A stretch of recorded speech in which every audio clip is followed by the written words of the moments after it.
எதிர்காலம் வரும் என் கடமை வரும் இந்த கூட்டத்தின் ஆட்டத்தை ஒழிப்பேன். கண்டிப்பா எங்க தளபதி ஜெயிப்பாரு. வரணுன்றதெல்லாம் கிடையாதுங்க. சிங்கம் வந்து சின்னதா பண்ணிட்டு வந்தாதான் மக்கள் மனசுல இடம் பிடிக்க முடியும். இவர் எதுவுமே பண்ணாம எடுத்தவனே சிஎம் அப்படின்னு சொல்லிட்டு. மற்ற கட்சிகளோட மாநாட்டுக்கும் விஜயோட மாநாட்டுக்கும் என்ன டிஃபரன்ஸ் இருக்குன்னு நினைக்கிறீங்க? மக்கள் கூட்டம் தான்.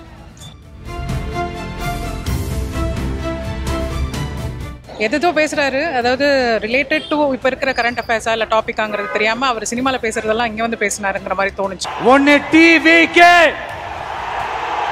இன்னொன்னு டிஎம்கே சிஎம்மா வருவாருக்கா. ஏன்னா எங்க ஓட்டெல்லாம் விஜய் சாருக்கு தான். நான் ஃபர்ஸ்ட் டைம் சோஷியல் மீடியாவில் பார்க்கும்பொழுது சூப்பராக இருந்துச்சு. அவரோட ஸ்பீச் கூட நல்லா இருக்கு. தாவேகாவோட 2வது மாநில மாநாடு இப்பதான் மதுரையில நடந்து முடிஞ்சிருக்குது. இத பத்தி மக்கள் என்ன சொல்றாங்க அப்படின்றதான் நம்ம இப்ப கேட்க போறோம். தாவேகா மாநாட்டை பாத்தீங்களா? பார்த்தேன் மேடம். எப்படி இருந்தது? அதை பத்தி என்ன நினைக்கிறீங்க நீங்க? மேடம், தாமகா மாநாட்டில் வந்து சாயந்தர் கூப்பிட்டாரு. அவர் பொன்னாட்டி பிள்ளையை கூப்பிடல. இதுக்கு ஒரு முன்னாடி மாநாட்டை பொன்னாட்டி பிள்ளையை கூப்பிடல. நான் சரி, அதாவது அரசியல் கூப்பிட மாட்டேன்னு சொல்லி அதை விட்டுருங்க. இதுக்கு முன்னாடி 2 குழந்தைகளுக்கு 2 வருஷமா கொடுத்தால குழந்தைகளுக்கு. நான் அதுக்காக பொன்னாட்டி பிள்ளையை கூப்பிட்டாரா? ஃபர்ஸ்ட் அவர் பொன்னாட்டி பிள்ளை எங்கே அவர் கூட இருக்காரா இல்லை வெளியே இருக்காரா மட்டும் கேளுங்க. என்ன ஒரு சினிமா நடிகரை பார்க்கணுங்கிற ஒரு ஆர்வத்தில் மக்கள் போயிருக்காங்க. அது வந்து ஒரு அரசியலுக்கான மாற்றமான மாநாட்டெலாம் கிடையாது. எனக்கு தெரிஞ்சு என் ஊர்லேருந்து நேற்று ஒரு 3-6 பஸ்ஸு போயிருக்கு. 6 பஸ்ஸில் போயிருக்க இளைஞர்கள் எல்லாருமே பார்த்தீங்கன்னா வேறு கட்சியை சேர்ந்தவங்க தான் போயிருக்காங்க. அவங்கள்ட்ட நான் கேட்டேன், என்னடா எல்லாரும் ஏறி போயிருக்காங்க, என்னடான்னு கேட்குறேன். எல்லாம் அந்த கூட்டம் எப்படி இருக்குன்னு பார்க்கணும் அப்படின்னு சொல்லி போயிருக்காங்க. பேச்சு எல்லாமே தெளிவாக தான் இருந்தது. ஆனால் வந்து இப்போ இவங்க என்னென்னா எதிர்ப்பு அதிகமாக இவங்க டிஎம்கேக்காரங்க வந்து இனி வந்து இவரை சரிக்கணும்னு பார்ப்பாங்க.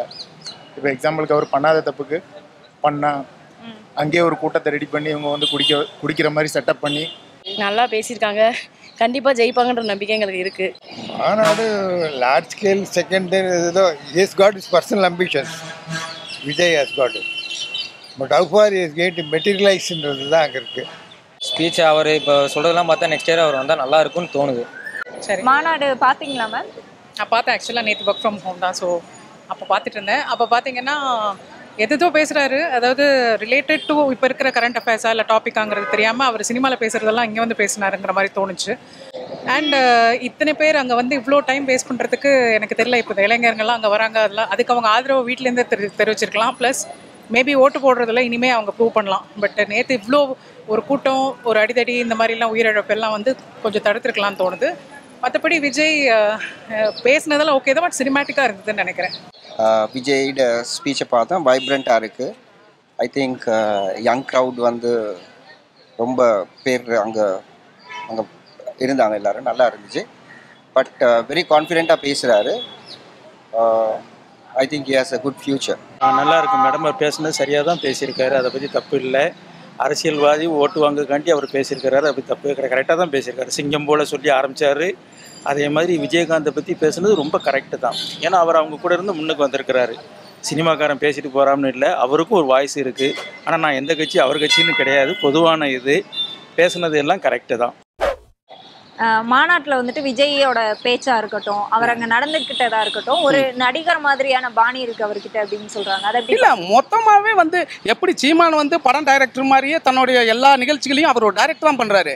அவர் ஒரு கூட்டம் நடத்துறதா இருந்தால் ஒரு சின்ன முட்டு சண்டை ரெடி பண்ணிடுறது, அதில் மக்கள் கூட்டத்தை அதிகமாக கட்டுறது, ஒரு உணர்ச்சி பொங்க பேசுறது, தம்பி தங்கைங்கிறது, இவர் நண்பன் நம்பிக்கைங்கிறது, இதெல்லாம் வந்து தமிழ்நாட்டு அரசியலுக்கு 2 பேருமே ஏற்புடையவங்க கிடையாது. ஆனால் எம்ஜிஆர் அப்போ வசனம் தானே பேசினார். ஆனால் ஆட்சியை பிடிச்சார்ல. சிமிலாரிட்டிஸ் கம்பேர் பண்ணிப்பாங்க. மாநாட்டில் வந்து விஜய் ஒரு விஷயம் சொன்னார், நான் வந்து சிங்கம் மாதிரி எப்போவுமே வெளில வர மாட்டேன், எப்போவாவது மட்டும்தான் வெளில வருவேன் அப்படின்னு. இப்போ எம்ஜிஆரோட அவரை கம்பேர் பண்ணுறப்போ எம்ஜிஆர் வந்துட்டு மக்களோடய இருந்து நிறைய மக்கள் பணி செஞ்சாருன்னு சொல்கிறாங்க. விஜய் வந்துட்டு அந்த மாதிரி இல்லை, மாநாட்டுக்கு இதுக்கு நான் மட்டும்தான் வெளில வர்றாரு அப்படின்னு ஒரு விமர்சனம் இருக்குது. அதை எப்படி பார்க்குறீங்க? அது அவங்கவுங்களுடைய imaginations. But how are is going to மெட்டீரியலைஸ்ன்றது பார்த்தா தான் தெரியும். After the elections will only prove. அப்படிலாம் இல்லை, அது அவங்களோட இது தான். இப்போ நம்ம பெருமையாக பேசிக்கிறது தான். எல்லாரும் நம்மளை பெருமையாக பேசலாம். நம்ம முதல்ல நம்ம ரெடியாக இருந்தோன்னா தான் நம்மளை பற்றி வெளியே ஒரு ரீச் இருக்கும். ஆல்ரெடி அவருக்கு ரீச் இருக்குது. அதனால் அதெல்லாம் ஒன்றும் பிரச்சனை இல்லை. 2026 வராரு, அடிக்கிறாரு. அவர் ஆக்டராக தாங்க அவருங்க இதுலேயும் பாதி நடிக்க தான் செய்கிறாரு. அவர் வந்து பார்த்தீங்கன்னா மக்களுக்கு செய்வாருன்னு சொல்ல முடியாதுல்ல. எதுவாக இருந்தாலும் வந்து ஒரு கீழ் லெவலில் இருந்து ஒரு எம்எல்ஏவாக இருந்து இப்போ ஸ்டாலின் இருக்காரு சிஎம். அவர் வந்து அரசியலில் 20 வருஷமாக வந்து ஒரு லெவல் மேலே மேயராக இருந்தார், அதுக்கப்புறம் எம்எல்ஏவானார், ஸ்டெப் பை ஸ்டெப்பாக மேலே வந்தார். இவர் எடுத்தவொடனே அரசியலுக்கு வந்துட்டு இவர் என்னத்த பண்ண போகிறாரு? அவரு பேசினதும் சரி, அவர் அங்க நடந்துகிட்டதும் சரி, ரொம்ப படத்துல இருக்க மாதிரியே தான் இருந்துச்சு. அவர் பேசின அது வந்து வசனம் மாதிரி இருந்துச்சு அவர் பேச்சு எல்லாமோ. நம்ம தமிழ்நாட்டை பொறுத்த மட்டுக்கும் ஐயா கலைஞர் ஐயா வசனம் பேசி தான் வெளியே வந்தாங்க.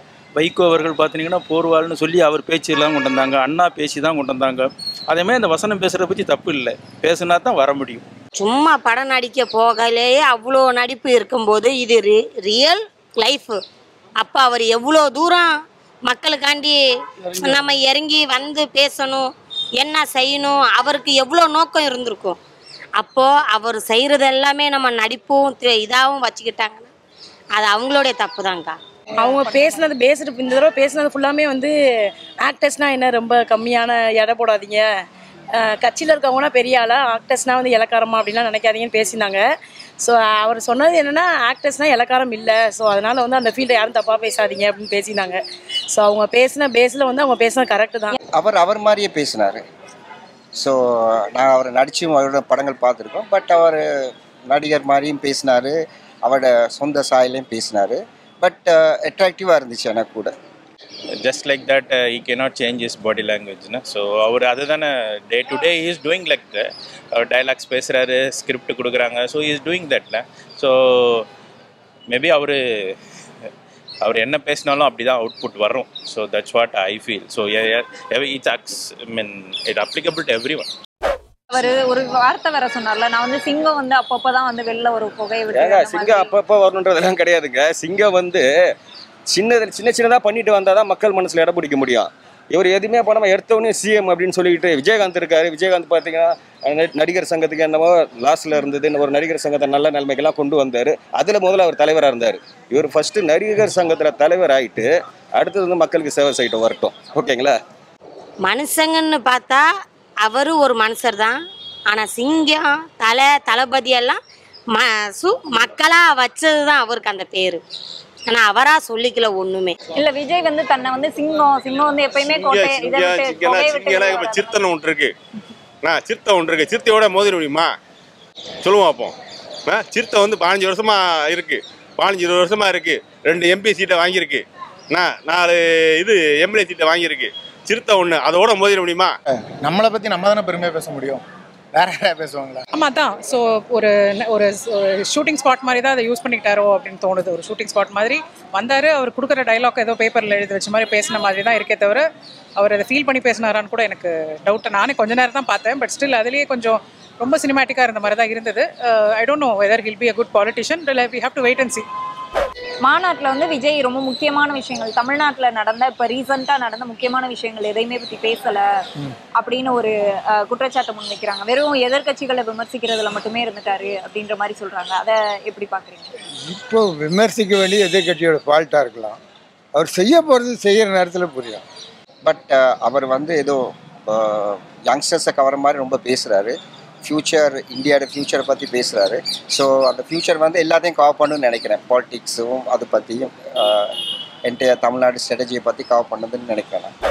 சரி, இப்போ இந்த மாநாட்டுக்கு வந்து இவ்வளோ அட்டென்ஷன் கொடுத்தாங்களா, மீடியா அட்டென்ஷனாக இருக்கட்டும், ஒரு பீப்புள் அவ்வளோ பேர் வந்தாங்க, அதை எந்த அளவுக்கு விஜய் யூஸ் பண்ணிக்கிட்டாருன்னு நினைக்கிறீங்க? இல்லை மேடம், மாநாடு மாதிரி வச்சுருக்காங்க மேடம். அந்த லோக்கல் ஸ்டேரண்ட்டு ஒன்று இருக்காங்கல்ல, விஜயை பார்க்க வர்றவங்களும் வருவாங்க.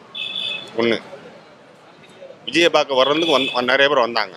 அவங்க ஓட்டு போடுவாங்கன்னு சொல்ல முடியாது. மாநாட்டுக்கு வந்தவங்க பல பேர் வந்து ரசிகர் மட்டத்தில் வந்திருக்காங்க.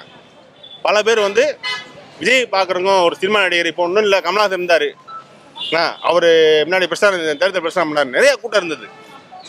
என்ன கமல்ஹாசன் நேரில் பார்க்கணும். நிறைய பேர் அதாவது நார்த் ஸ்டேட்டு போனாலும் இப்போ சென்னையில் இருக்குன்னா நார்மலாக பார்த்துட்டு போயிடலாம், யார் வேணால் பார்த்துட்டு போயிடலாம், நடிகரில் யார் வேணால் நடுவில் பார்த்துட்டு போயிடலாம். இது தென் மாவட்டங்களில் போனால் நடிகரில் பார்க்க முடியாது. சரி, நடிகர் நேரில் பார்க்கணும் அந்த ஒரு நேரத்தில் வந்திருப்பாங்க, அவ்வளோ நேரம் ஒன்றும் கிடையாது. அவர் எந்த அளவுக்கு பயன்படுத்திக்கிட்டாருங்கிறத வந்து இது அவர் தான் யோசிக்கணும். அந்த இடத்துல அவர் ஒரு ஆக்கப்பூர்வமான எந்த விஷயத்தையுமே அவர் பேசலை. அந்த வந்த இளைஞர்கள் மத்தியில் வந்து ஒரு மிகப்பெரிய ஒரு தாக்கத்தை ஏற்படுத்தணும்னா அவரோட பேச்சு வந்து ரொம்ப வலிமையானதாக இருந்திருக்கணும். அவர்கிட்ட பேச்சாற்றல் இல்லை. அவர் வந்து சினிமா பாணியில் பேசிக்கிட்டு இருக்காரு. அது இந்த மக்கள்கிட்ட எடுக்காது. நேற்று போன கூட்டத்தில் கிட்டத்தட்ட ஒரு 30% மட்டும் வேணால் அவரோட கட்சி தொண்டர்களாக இருக்கலாம். மீதி 70% பேர் வந்து அந்த மாநாடு எப்படி இருக்கும், அந்த மாநாடு மோகம் ஒரு சினிமா ரசிகர்கள் தான் போனது. 100% அது ஓட்டு வங்கியாக மாற்றுறதுக்கு அவர் இன்னும் ரொம்ப காலம் கஷ்டப்படணும். நிறைய பேரை பற்றி பேசியிருக்காங்க. இப்போ கட்சியில் உள்ள கரண்ட் உள்ளவங்களை பற்றிலாம் பேசியிருக்காங்க. பட் மறைமுகமாக பேசாமல் நேரடியாக பேசியிருக்காப்புல. ஸோ அதனால் வந்து அவர் எதுக்கும் துணிஞ்சு நிற்கிறாரு. அதுதான் உண்மை. யாருக்காண்டி பயப்படல, அவர் எதுக்கும் துணிஞ்சு நிற்கிறாரு. அதுதான் ஓப்பன் டாக்காக பேசியிருக்காரு மக்களுக்காக. இவ்வளோ பெரிய க்ரௌடு, இவ்வளோ மீடியாவோட அட்டென்ஷன், இது கீழே நடந்த மாநாட்டை விஜய் எந்த அளவுக்கு யூஸ் பண்ணிக்கிட்டாருன்னு நினைக்கிறீங்க? He made good use of it. நல்லா செஞ்சார். அவர் எதுவுமே யூஸ் பண்ணிக்கல. சொல்லப்போனால் அவருக்கு என்ன சப்போர்ட் இருக்குன்றத பார்க்குறவங்க எல்லாருக்குமே தெரியும். அவர் யூஸ் பண்ண கிடையாது. அவருக்கு என்ன தேவையோ அவர் வந்து எல்லாத்தையும் சொல்ல விரும்புகிறாரு, அவ்வளோதான். பயன்படுத்திக்கிட்டாருன்னா அவருக்கு இருக்க இதுதாங்க. இப்போ நான் வந்து ஒரு கூட்டத்தை கூட்டினா என்னால் முடியாது. இருக்கிற ஃபேமை கரெக்டாக பயன்படுத்தினேன். இப்போ எம்ஜிஆர் எப்படி பயன்படுத்தினாரோ அதே மாதிரி இவரும் பயன்படுத்திக்கிட்டாரு. இல்லைன்னா இவ்வளோ பேர் இப்போ ஸ்டாலின் சார் வந்து வர்றாரு, இவ்வளோ பேரை கூட்ட முடியுமான்னா மதுரையில் கூட்ட முடியுமா? முடியாது. அவங்க கட்சிக்காரங்க மட்டும் தான் வருவாங்க. எந்த அளவுக்கு யூஸ் பண்ணிக்கிட்டாருன்னா அதான் நான் சொல்றேன். இது எனக்கு என்னமோ சினிமாட்டிக்கா இருந்த மாதிரி தான் தோணுது. மோர் தென் என்ன அவர் ப்ரூவ் பண்றாருங்கிறது தெரியல சொல்றதுக்கு. எல்லாருமே டேமேஜ் பண்றது, அவர் அங்கிள்னு கூப்பிடுறது, ஸ்டாலின் சிஎம் அதெல்லாம் தான் பண்ணிட்டு இருந்தாரு தவிர என்ன பேசணுமோ என்ன கரண்ட் அஃபேர்ஸோ பிரச்சனைகளை பேசலை. ஸோ மேபி கொஞ்சம் பிரச்சனைகளை வந்து பேசியிருந்தா maybe it would have been better அப்படின்னு தோணுது. எம்ஜிஆர் மாதிரி அப்படின்லாம் சொல்லிட்டு சொன்னாரு. ஆனா தன்னையே வந்துட்டு இதுல சிங்கம் அப்படின்னு சொல்லிட்டு உருவகப்படுத்திக்கிட்டாரு. அந்த மாதிரி தன்னை வந்துட்டு ஒரு ஆளா காட்டிக்கிறணும் அப்படின்றதுல விஜய் ரொம்ப மும்முரமா இருக்காரு அப்படின்னு சொல்றாங்க. சரி, அது எல்லாருக்குமே வந்துட்டு இப்போ சீமானா இருந்தாலும் சீமான் சாராக இருந்தாலும் யாராக இருந்தாலும் வந்துட்டு they want to be the front ஃபேஸில். So they will try to do whatever they want. இப்போ யாராக இருந்தாலும் எடப்பாடி சாராக இருந்தாலும் ஸ்டாலின் சாராக இருந்தாலும் they are the leaders like. So they want to position then. So I don't think so nothing wrong in it. So அவங்கள position பண்ணி தான் அவங்க பண்ண முடியும். ஸோ அவங்கள they have to sell them செல்ஃப்ல. So there is no other option. So அதெல்லாம் நம்ம வந்து சீரியஸாக எடுத்துக்கூடாது. They have to sell them self. So I want to do something, I have to sell myself. So situation is like that. Actually experience வேணும். எம்ஜிஆரே கட்சி ஆரம்பித்து first ஒரு வாட்டி லூசர் ஆகி நெக்ஸ்ட் தான் அவர் ஜெயிச்சு ஆட்சி அமைச்சார். எம்ஜிஆர் லெவலில் இவரெல்லாம் வச்சு பார்க்கவே முடியாது.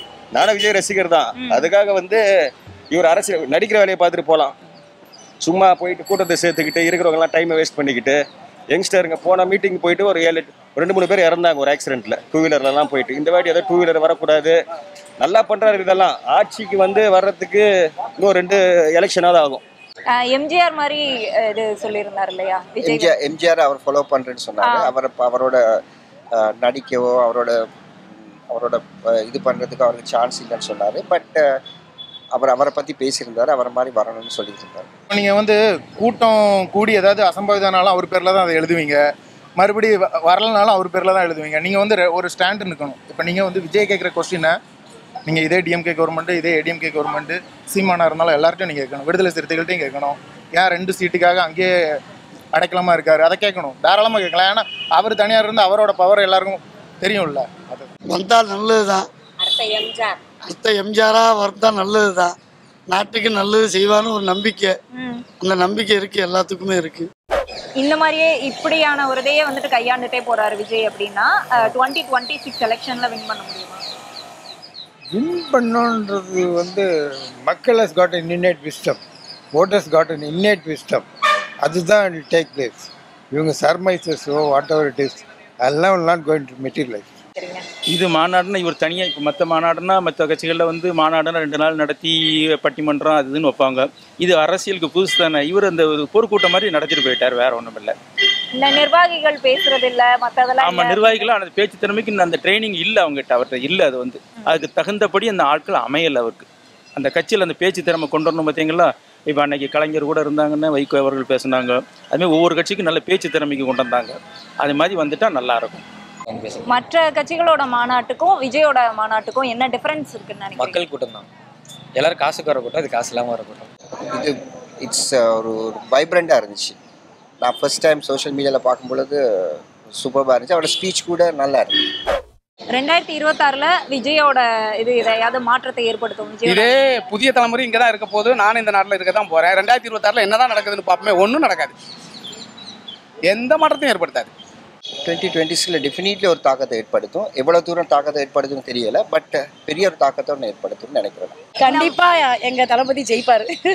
எல்லாத்துக்குமே ஒரு ஆப்பர்ச்சுனிட்டி கொடுத்தா தான் தெரியும். எல்லாருமே சொல்கிறாங்க. நான் இது பண்ணுவேன் அதை பண்ணுவேன் அதை பண்ணுவேன்னு. பட் ஆனால் ஆப்பர்ச்சுனிட்டி கொடுத்தா தான் தெரியும். ஆப்பர்ச்சுனிட்டி கொடுப்பாங்களா இல்லையா அப்படின்றது வந்து தெரியாது. அதுக்கான இது எதுவும் எடுத்த மாதிரி தெரியல, அதுக்கான ஆக்ஷன்ஸ் எதுவும் தெரியல. மேபி அவர் ஏதாவது ஒரு பெரிய பிளான் வச்சிருக்காரா போட்டுன்னு தான் பார்க்கணும். நிச்சயமா வருவாருக்கா, ஏன்னா எங்க ஓட்டெல்லாம் விஜய் சாருக்கு தான். மாநாட்டுக்கான ஏற்பாடுகள்லாம் எந்த அளவுக்கு இருந்துச்சுன்னு நினைக்கிறேன்? அது கொஞ்சம் இந்த ரசிகர்கள் கொஞ்சம் சேரகிற உடைச்சி போட்டாங்கங்கிற அது கொஞ்சம் ஆசை, இந்த வெறி கொஞ்சம் வேகத்தில் செஞ்சுருப்பாங்க ரசிகர்கள். அது ஏறி நின்று பார்க்கணும் வைக்கணுங்கிறத கொஞ்சம் வருவாங்கல்ல, அதனால தப்பு இல்லை. நல்லா தான் இருந்துச்சு. நல்லா கூட்டமே இல்லைன்னு நிறைய பேர் சொன்னாங்க. ஆனால் சொன்னதை முறியடிச்சு கூட்டம் பயங்கரமாக இருந்துச்சு மதுரையில். மாநாட்டில் ஒரு சின்ன சின்ன தப்புகள் தெரியாதனமாக நடக்கிறது தான். இதே குறிப்பாக வச்சு அவர் மேலே தப்பு சொல்ல முடியாதுங்களே. யாராக இருந்தாலுமே ஏற்பாடு பண்ணியிருக்காங்க, பண்ணாமல் இல்லை பண்ணியிருக்காங்க. அதை ப்ராப்பராக அவங்களால கண்ட்ரோல் பண்ண முடியலை. அது கவர்மெண்ட் சைட்லேருந்தும் சப்போர்ட் வேணும். இப்போ ரோடு அலாட் பண்ணியிருந்தாங்கன்னா அந்த ரோடு ப்ராப்பராக கவர்மெண்ட் சைட்லேருந்து தான் கொடுக்க முடியும். மாநாட்டுக்கான ஏற்பாடுகள் பற்றி நீங்கள் என்ன நினைக்கிறீங்க? மாநாட்டுக்கான ஏற்பாடு வந்து என்ன சொல்கிறதுனா, சினிமாவுக்கு வந்து போடுற அது என்ன சொல்லுவாங்க செட்டு, அந்த செட்டை தான் அவங்க போட்டாங்க. அதுக்கான வடிவமைப்பை தான் பண்ணாங்க. டிஃப்ரென்ஸ் என்ன, இன்னும் கொஞ்சம் கண்ட்ரோல் இருக்கணும். இப்போ இந்த சேரு அதெல்லாம் கண்ட்ரோல் இருக்கணும், இன்னும் ஒழுங்குபடுத்தணும். ஆனால் கூட்டம் நிறையா இருக்குது, அதெல்லாம் கண்ட்ரோல் பண்ணணும். யாருக்கும் எந்த பிரச்சனையும் இல்லாமல் வந்து கரெக்ட் பண்ணணும். அதே மாதிரி மாநாட்டுக்கு முடியாதவங்க போகக்கூடாது. ஓவராலாக மதுரை மாநாட்டுக்கு 10 out of எத்தனை கொடுப்பீங்க? 8. சேஃப்டி மெஷர்ஸ்க்காக 8. அவுட் ஆஃப் 10க்கு மேபி 5. 10 out of 10 தான். மேபி 8. Give you 9. நான் எப்பயுமே 10 தான் கொடுப்போம். நான் ஒரு 8 மார்க் கொடுக்கணும். 10க்கா